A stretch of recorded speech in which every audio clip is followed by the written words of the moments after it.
Donc bonjour à tous, merci d'être venus nous voir ici au catering aujourd'hui. Le but de ce point d'étape, comme indiqué devant vous, et vous pourrez suivre une partie de la présentation à l'écran, c'est de faire un point d'avancement sur le projet 3.0. Et le but aujourd'hui, c'était d'arriver à faire un vrai point d'étape sur les choses qui ont été faites, celles qui sont en cours, et un petit peu le développement global du projet. C'était un projet ambitieux, multifacette et vital. C'est devenu surtout une stratégie de développement ambitieuse, multifacette et vitale. Comme vous le voyez, on rappelle simplement les grands éléments qui étaient une partie fan expérience, une partie abonnés et famille, une partie partenaire, une partie formation, une partie équipe pro. Avec un sens bien défini, puisque toute la mise en place du projet a vocation, in fine, à venir alimenter notre équipe professionnelle, puisque c'est forcément le cœur de notre activité et de notre métier aujourd'hui. Sur les états d'avancée, donc il y avait une première partie fan expérience et musée, avec deux points majeurs, qui étaient d'une part les animations dans le hall d'entrée. Je rappelle simplement que le projet avait fait l'objet de pas mal de consultations. On avait une forte demande lors des consultations pour des animations dans le hall d'entrée. Ce sont des choses d'ailleurs qui ont été mises en place la saison passée, avec un retour, ou du moins des retours plutôt mitigés, dans la mesure où on a pris conscience, après une année de recul, qu'on a besoin de s'entourer sur ce type de choses très précises, de structures qui savent faire. Donc on a décidé de changer un petit peu le cap et la stratégie là-dessus, et davantage d'être sur des systèmes plus en one-shot, mais par contre de qualité. Je sais qu'au mois de mars, par exemple, on va faire un tournoi e-sport ici à Beaublanc, et plus exactement au niveau de la brasserie. Donc le but, c'est de ne pas laisser quelque chose qui ne fonctionne pas spécialement, mais par contre d'arriver à en faire des activités beaucoup plus ponctuelles, mais beaucoup plus percutantes, on va dire. Sur la deuxième partie, qui est le musée interactif, on a les grandes idées, les grandes lignes, elles sont prêtes, elles sont dans les cartons. On va pas non plus se cacher que c'est pas forcément le point prioritaire du projet aujourd'hui. Il y a un début de projet de rénovation au niveau de Beaublanc. Donc évidemment, le musée interactif, il est avant tout dans les coursives pour avoir un parcours client encore supérieur. Il est juste pas urgent de le faire maintenant, alors qu'il y a dans les cartons, et on est consulté là-dessus, des projets d'évolution au niveau de la salle. Donc ça viendra s'intégrer selon ce qui sera mis en place dans les années sans doute à venir. Sur la partie accueil des supporters. On avait 4 grands points sur cette partie-là. Une entrée couverte extérieure. J'ai envie de dire un petit peu le même combat que pour le musée. C'est quelque chose qu'on avait déjà vu un petit peu avec les services de la mairie. C'est forcément une infrastructure en dur.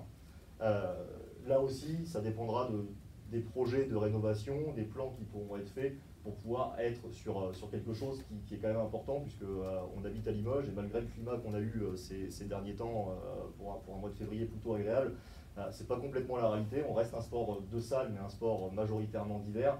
Et on sait que pour le confort de tout un chacun, ce serait bien de pouvoir arriver à cette mise en place d'une entrée couverte. Sur une autre partie qui est la création du cercle brasserie. C'est là où, en fait, on réalise que le projet est mouvant, et surtout que ce projet nous a amené à se remettre en question et à découvrir des activités. Le cercle brasserie, au moment où on a obtenu sa gestion, donc on a répondu à un appel d'offres auprès de la mairie, on a été retenu pour être exploitant de cet espace. On a eu une année 1 plutôt compliquée. C'était une vraie découverte de l'activité. Je pense qu'on n'avait pas mesuré à quel point les activités de restauration étaient particulières, très éloignées de ce qu'on a l'habitude de faire, et qui nécessitaient vraiment des gens spécialisés et beaucoup de temps pour appréhender une activité, une fois de plus, qu'on ne maîtrisait pas, mais pour lesquelles on n'avait même pas, je pense, les bases. Donc l'année 1 a d'abord été une année de travaux, avec des investissements à hauteur de 160 000 €. On a d'ailleurs été accompagné par la ville de Limoges, notamment sur les parties ouverture des fenêtres de la brasserie et sur quelques travaux. Donc ça a été une première année de découverte d'activité, j'ai envie de dire, Aujourd'hui, on en a les deux. On est au début de la maturité, on va dire. On a une volonté de changer de gamme, de faire évoluer les cartes, de faire évoluer un petit peu aussi les espaces. On n'est pas encore sur un produit mûr, mais en tous les cas, on est entre guillemets sur la bonne voie. Et on est en train de glisser sur un produit brasserie à proprement parler, puisqu'on est ouvert toute la semaine, enfin du moins du lundi au vendredi, plus les jours de match. L'investissement financier pour avoir et mettre ces locaux en conformité avec ce qu'on attendait s'accompagne d'un investissement humain et la création de 5 emplois équivalents temps plein à longueur d'année à la brasserie pour pouvoir avoir aujourd'hui un outil qui fonctionne et qui peut vous accueillir. La création de buvettes grand public est une déclinaison de la brasserie. C'était pour nous une volonté d'avoir des points de vente éclatés les soirs de match. Ce sont des choses qui sont mises en place, qui sont désormais plutôt bien mises en place. On avait une volonté de créer de la fluidité, une volonté de créer de l'accessibilité. On a au rez-de-chaussée une buvette accessible aux personnes à mobilité réduite. On a aussi été là-dessus accompagné par la mairie. Le but du jeu, c'est que vous puissiez avoir pour tout un chacun des points de consommation accessibles partout où vous soyez dans la salle et non pas sur l'ancien système où il fallait aller uniquement dans le grand espace brasserie désormais. Donc le but était vraiment d'être beaucoup plus accessible. Et enfin, le dernier point est la transformation de la tente VIP en bodega supporter.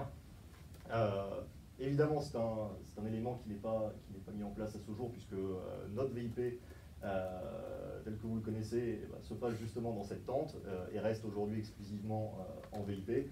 Si jamais demain on devait évoluer et changer de lieu de réceptif, on ferait de cet espace VIP une bodega supporter. C'est quelque chose qui pourrait se faire très rapidement, puisque la tente accueille beaucoup d'événements à longueur d'année. Donc on n'aurait aucune difficulté à transformer les lieux et à les rendre accessibles. Sur la partie site internet et application, il y a eu beaucoup de choses qui ont été dites sur les coûts d'investissement. Donc déjà on est sur un site internet, une application et un accompagnement à la mise en place. Le coût global a été de 220 000 euros. Sur ces 220 000 euros, 110 000 euros ont été à la charge du club et 110 000 euros ont été absorbés par la société Imakina, hors partenariat de leur part. L'application, pourquoi elle a été mise en place? Aujourd'hui, déjà, on est plutôt loué par les instances tant nationales qu'européennes sur la qualité du produit. Ça nous permet simplement de dépasser nos frontières. Pourquoi? Parce qu'on a une capacité à suivre l'actualité du club 24 heures sur 24 et 7 jours sur 7.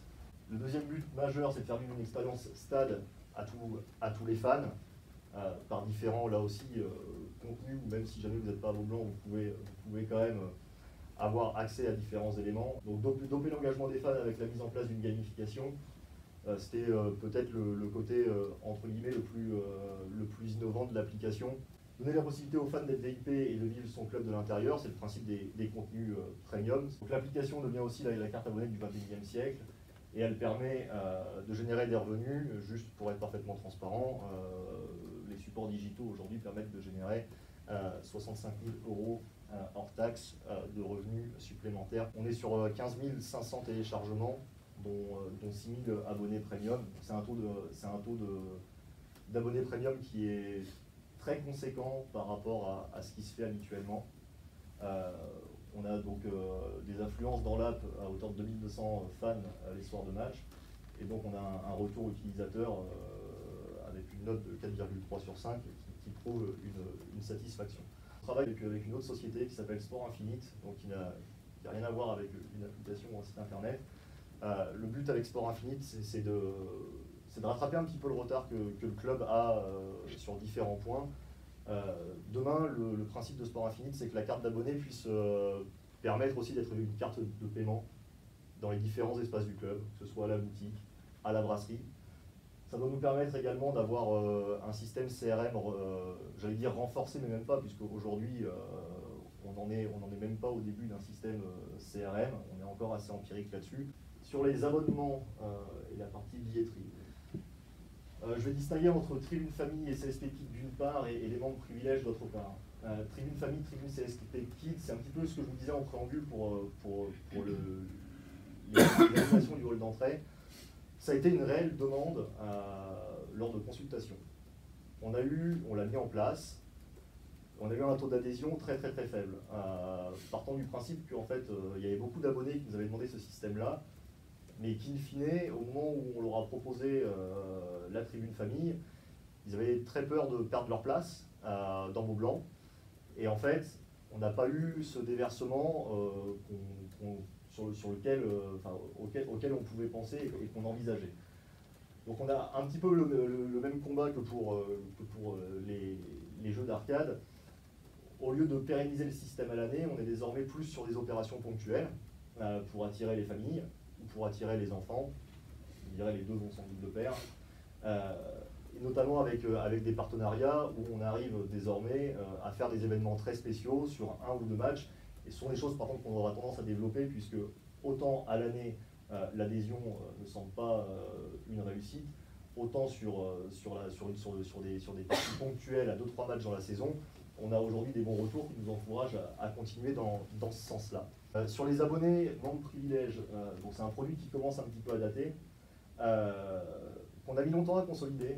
C'est vraiment là qu'on réalise que les projets et les idées mises en place fonctionnent, mais par contre qu'on a besoin de beaucoup de temps derrière pour s'ajuster, pour trouver le bon curseur, pour être sur des choses cohérentes et qui répondent vraiment aux besoins. Aujourd'hui, on a vraiment pérennisé et développé les avantages, et on a juste un chiffre, mais qui viendra après, mais je le donne quand même, où on a une multiplication par 2 du nombre de membres privilèges entre l'année de lancement et cette saison. Toujours sur les raisonnements de billetterie, on aura une consultation sur un produit qui avait été lancé une année, qui s'appelait les Golden Pass, qu'on pourra décliner comme un CSP à la carte. Sont des mini-abonnements qui nous permettent de s'abonner au lieu de s'abonner à la saison, pour 3, 4, 5 matchs. Le curseur restera réellement à définir. Le produit a été lancé il y a 2 ans avec des retours plutôt mitigés. Ça a été lancé en dernière minute. Donc je pense que tant la commercialisation que la réalisation n'était pas optimale. Pour ne pas recommencer la même erreur, on aura l'occasion de mener une consultation pour voir un petit peu les attentes des uns et des autres et du grand public en particulier sur ce type de produit. Et juste un rappel des 16 zones qui ont été mises en place en saison 15-16 et sur le fait qu'on n'a pas bougé les tarifs depuis cette époque. Cette saison, on a 3600 abonnés, grand public et partenariat inclus. On a une augmentation de 8% par rapport à l'année dernière. Comme je vous le disais précédemment, les membres privilèges, on est sur une augmentation de x2 par rapport à l'année de lancement. Et à ce jour, en Jeep Elite, on a un taux de remplissage de 92,5% de la salle. Sur les offres partenaires, là aussi, on a différents produits qui ont été mis en place. Sur l'espace Minito, on va y revenir quelques instants. Un peu le même système que pour la brasserie, une année 1 de lancement, plutôt une année de mise en place, de découverte, sur un produit qui n'existait pas en France, et qui n'existe toujours pas en France par la même occasion. Il a fallu un petit peu apprivoiser la chose. On a en année 2 changé les modes de commercialisation. Aujourd'hui, c'est un produit sur lequel on a un franc succès. On a en moyenne 150 personnes par match dans cet espace, un vrai produit réussi et innovant. Fort de ce constat et de cette réussite, on a décidé de lancer cette année un produit VIP Brasserie. Alors, expliqué comme ça ne vous dit pas forcément grand-chose. La brasserie a des fenêtres qui s'ouvrent grâce aux investissements de la mairie sur ce point. Et le but, c'est aujourd'hui d'arriver à commercialiser ces espaces-là en prestation match, de pouvoir suivre le match tout en pouvant profiter d'une boisson et d'une prestation alimentaire, entre guillemets. C'est un produit qui est lancé, qu'on vend pour l'instant ponctuellement, auquel on croit. Et enfin, le dernier projet, et cette fois-ci c'est un projet, les corners terrasses, ça vous avait été présenté à l'époque. On sera sans doute sur une mise en place sous réserve de travail avec la mairie. Je vois Samuel au fond de la salle. Sans doute à saison plus 2, le temps d'arriver à maturité pour des autres produits. Dans cette slide, vous n'avez pas certains produits qui ont été mis en place aussi fort du constat que certains produits un petit peu innovants emportaient de l'adhésion. Et notamment les sièges cinéma. C'est quelque chose qu'on a mis en place en ce début de saison. C'est là qu'on réalise la vraie volonté du public et des gens d'être toujours plus proches du terrain. Beaucoup de salles ont ces produits depuis quelques années et en volume très conséquent. Nous, on est parti sur une base de 6 sièges d'un côté et 6 sièges de l'autre. On a aujourd'hui d'excellents retours et ça nous incite aussi à créer des produits proches terrain, puisque c'est aussi une véritable attente de la part des fans et des partenaires. Toutes ces innovations sont aussi le fruit de travail, que ce soit avec des cabinets de consulting ou bien de visite de certaines salles pour arriver à dupliquer, alors pas forcément à l'identique évidemment, puisqu'on s'adapte aux contraintes existantes, mais en tous les cas, ce sont des partages d'expérience et des retours d'expérience qui nous ont permis de mettre ces éléments en place. Un autre point qu'on traite un petit peu à part, c'est l'Insight CSP, au-delà de l'application. C'est un produit assez unique en France, et assez unique en France dans le sport en général, et on est plutôt fiers de le faire. Je pense que c'est la symbolique d'avant tout d'un projet partagé. Et quand on dit un projet partagé, c'est-à-dire que c'est partagé jusqu'à l'entraîneur et jusqu'aux joueurs. C'est la capacité pour des personnes d'être présents au briefing d'avant-match dans les vestiaires, donc d'assister à la causerie de l'entraîneur, d'avoir un briefing et des briefings derrière avec le directeur sportif, qui rend un peu plus accessible le discours très technique de François Perronnet, et d'avoir une présence dans la zone des joueurs. C'est une vraie volonté de rapprochement, c'est une vraie volonté de pouvoir vivre des choses qui sont assez uniques en termes de sensations, qui sont assez indescriptibles. Et on a vraiment là-dessus la chance aussi d'avoir toute une structure sportive compréhensive, à l'écoute et qui est prête à ouvrir ses portes. C'est pas banal et c'est pas usuel dans le milieu du sport. Sur le terrain et le bâtiment, avant tout un investissement à long terme. L'investissement il s'élèverait aux alentours de 4 millions d'euros, avec une volonté de fort ancrage local, tant sur les sociétés qui pourraient travailler sur la construction et la mise en place de ce bâtiment, mais aussi sur la partie occupation du bâtiment. Notre volonté est de faire un rez-de-chaussée et un R+1 en surface commerciale, mais pas divisé en cellules, c'est-à-dire en plateau, qui serait vraiment pris en plateau. On a pas mal de déclarations d'intérêt sur ces éléments-là. De faire un étage, donc un deuxième étage, qui serait les bureaux du club. Aujourd'hui, on est un petit peu à l'étroit, rue Haute-Vienne en centre-ville. Le siège rue Haute-Vienne avait beaucoup d'intérêt.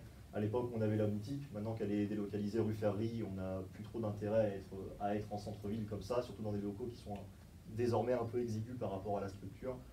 Donc, une capacité à faire les bureaux du club à cet endroit-là. Et au-dessus, de faire toute une partie centre de formation. Donc tous les logements des jeunes. Aujourd'hui, les jeunes sont éparpillés entre le Crous, Kéops. On a des entraîneurs qui entraînent, forcément, qui forment des joueurs, mais qui derrière en fait font beaucoup de logistique. On perd beaucoup de temps, on perd beaucoup d'énergie à ça. C'est pas leur métier de base. Donc le but est d'arriver à faire un vrai lieu de vie à proximité de Beaublanc, puisque le terrain que nous avons acquis est boulevard du Viginal. Et d'arriver à faire sur un dernier étage en fait quelques appartements pour des joueurs ou des coachs, et d'avoir un lieu de vie club global avec des interactions et de la perméabilité entre les étages, que les enfants puissent avoir une salle de réunion qui leur est dédiée pour qu'ils puissent avoir leur soutien scolaire, puisqu'on n'est pas uniquement là en train de former des sportifs, on forme aussi des hommes et des enfants qui vont à l'école ou à l'université. Donc c'est voilà, un vrai bâtiment, un vrai lieu de vie.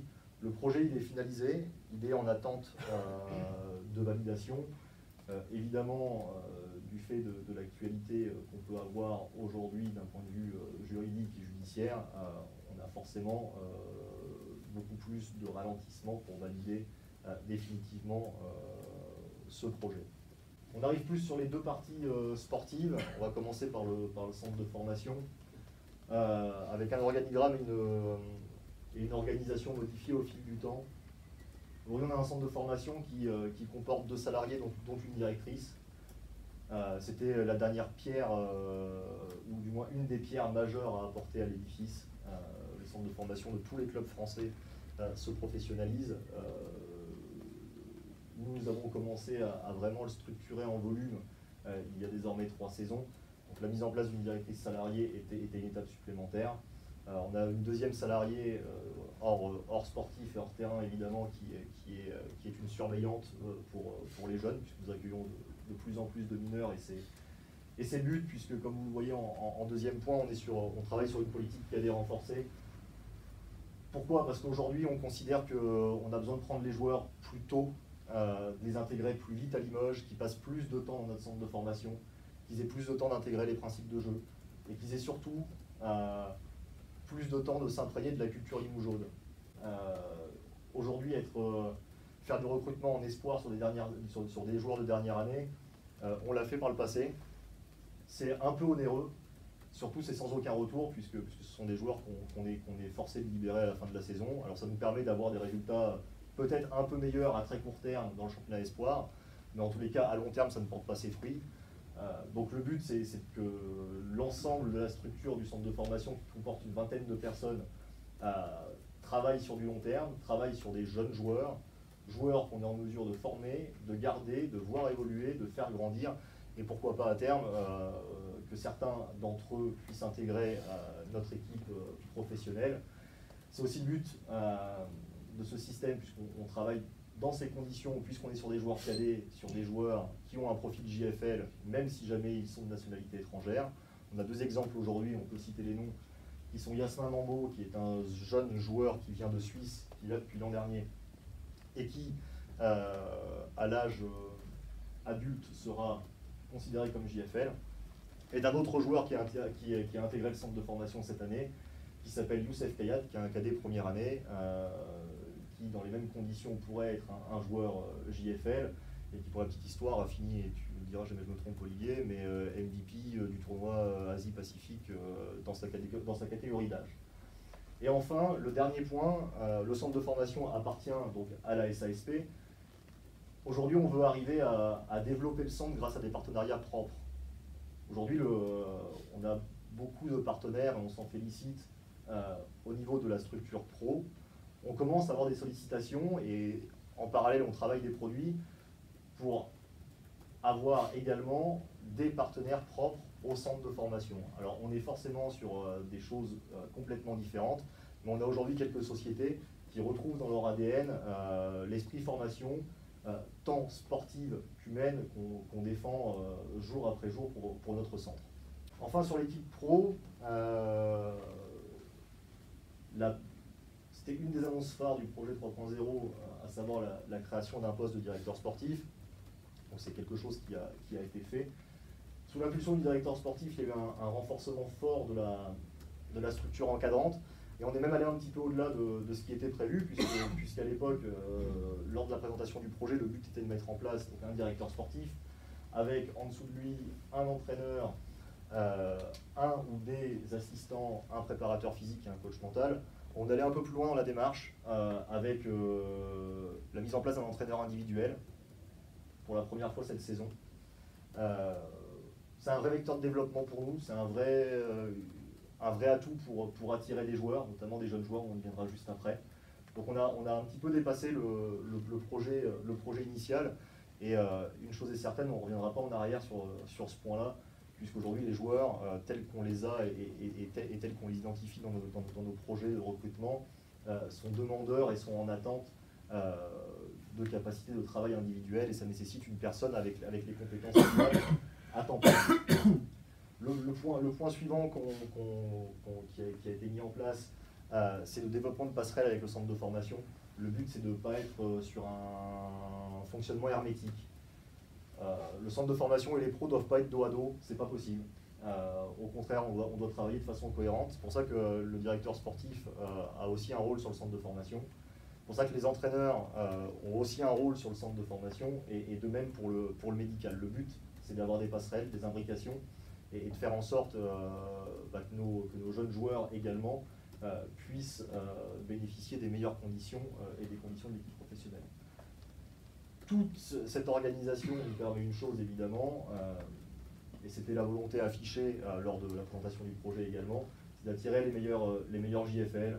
Voilà, vous avez quelques noms, je pense qu'ils parlent aujourd'hui d'eux-mêmes, et qu'on peut juste être ravis de les avoir parmi nous aujourd'hui. Ça nous apporte de la stabilité.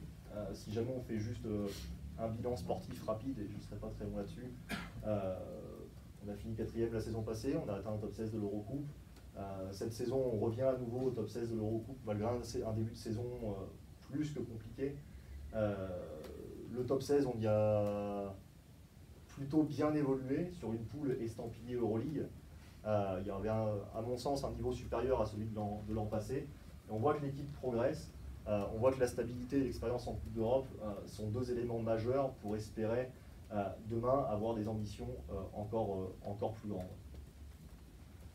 Avec ce point sportif, on arrive juste et simplement à la conclusion. Il